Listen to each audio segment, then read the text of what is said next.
Hello and welcome to the LTL update presented by DDC FPO Solutions. DDC, of course, is the premier back office solution for the transportation industry, representing over 1/3 of the LTL industry's freight processing. And today I'm joined by Vice President of Sales, Chad Crotty. Chad, welcome. Zach, thanks for having me. Yeah, thanks for coming out. So, of course, we have had a wild ride here over the last few months, and the LTL industry is not immune to that. What are we seeing in the LTL market right now? Well, after we saw a sharp drop in volume in April and the first part of May, in some cases as high as 40%, what we had seen, I'm happy to say that we're starting to see the light at the end of the tunnel. We're seeing a steady bounce back. Volumes are starting to climb with carriers across the board. During the last couple months, work from home programs, continual efforts to maintain service levels and get deliveries out, and obviously conservatively manage operating costs. That's some of the things that we've noticed. Yeah, so you guys obviously interact with some of the top carriers in the United States, especially on the LTL sector. How are they staying afloat during this?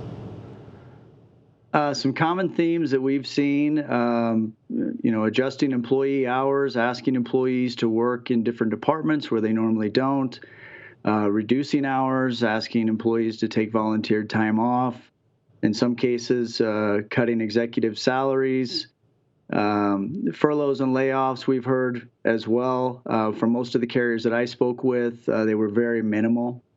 But one of the bright spots through this was a spike in e-commerce, with more people working from home, more people staying at home. There's more people shopping at home, so that's been a bright spot. Yeah, that appears to be a pretty common theme throughout the industry. So what should carriers be doing to prepare for the recovery?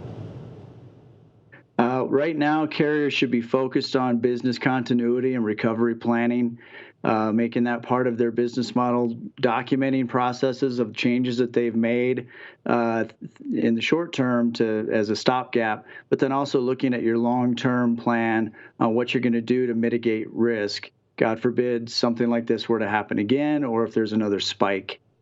Some other things to look at are managing receivables, making sure that shipper AP and carrier AR have a close relationship, tightening credit terms, and dialing in your workforce planning, looking at more permanent work from home programs. Yeah, so you guys obviously specialize in process management. What are some of your suggestions for carriers during this period? I think we'll continue to see uncertainty regarding containment of the virus, at least until a vaccine is created. So most of the carriers that we deal with, labor elasticity and scalability is a big part of workforce planning.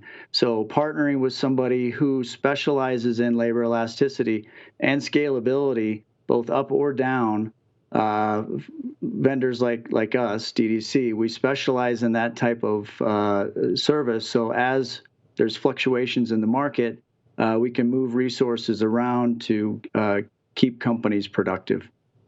Thanks, Chad. And anybody can reach out to you directly if they have any questions, correct? That's correct. You can reach me anytime. My email is chad.crotty@datacapture.com. All right. Well, thanks so much for giving us those updates, Chad. And be sure to stay tuned to FreightWaves.com for any future LTL updates presented by DDC.